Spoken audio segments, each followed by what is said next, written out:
ಸಖತ್ ಖಾರ, ಬಣ್ಣ ಮತ್ತು ರುಚಿ ಆಚಿ ಚಿಲ್ಲಿ ಪೌಡರ್. ಆಡಳಿತಾರೂಢ ಕಾಂಗ್ರೆಸ್ನಲ್ಲಿ ನಾಯಕತ್ವ ಗೊಂದಲ ತಾರಕಕ್ಕೇರಿದೆ. ಡಿಕೆ ಶಿವಕುಮಾರ್ ಬೆಂಬಲಿಗರು ನವದೆಹಲಿಯಲ್ಲಿ ತಮ್ಮ ನಾಯಕನಿಗೆ ಮುಖ್ಯಮಂತ್ರಿ ಸ್ಥಾನ ನೀಡುವಂತೆ ತೀವ್ರ ಲಾಬಿ ನಡೆಸುತ್ತಿದ್ದಾರೆ. ಮತ್ತೊಂದು ಕಡೆ ನಾಗಾ ಸಾಧುಗಳಿಂದ ಡಿಕೆ ಶಿವಕುಮಾರ್ ಆಶೀರ್ವಾದ ಪಡೆದಿದ್ದಾರೆ.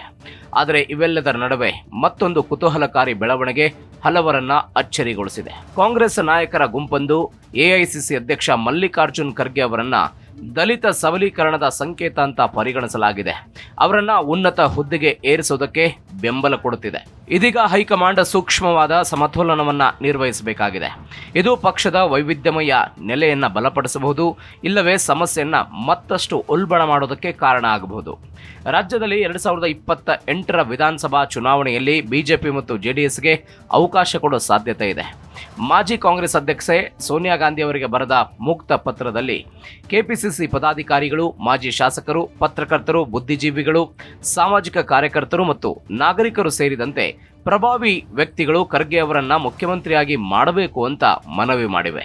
ನವೆಂಬರ್ 22ರಂದು ಈ ಪತ್ರವನ್ನು ಬರೆಯಲಾಗಿದ್ದು, ದೆಹಲಿ ಮತ್ತು ಬೆಂಗಳೂರಿನಲ್ಲಿ ವ್ಯಾಪಕವಾಗಿ ಈ ಪತ್ರ ಹರಿದಾಡಿದ್ದು, ದಶಕಗಳಿಂದ ದಲಿತರ ಪ್ರಾತಿನಿಧ್ಯದ ಕೊರತೆಯನ್ನ ಸರಿಪಡಿಸೋದಕ್ಕೆ ಇದು ಸೂಕ್ತ ಸಮಯವಾಗಿದೆ. ದಲಿತರನ್ನ ಮುಖ್ಯಮಂತ್ರಿಯಾಗಿ ನೇಮಕ ಮಾಡಿದರೆ ಐತಿಹಾಸಿಕ ಕ್ಷಣ ಆಗುತ್ತೆ ಅಂತ ಈ ಪತ್ರದಲ್ಲಿ ಹೇಳಲಾಗಿದೆ.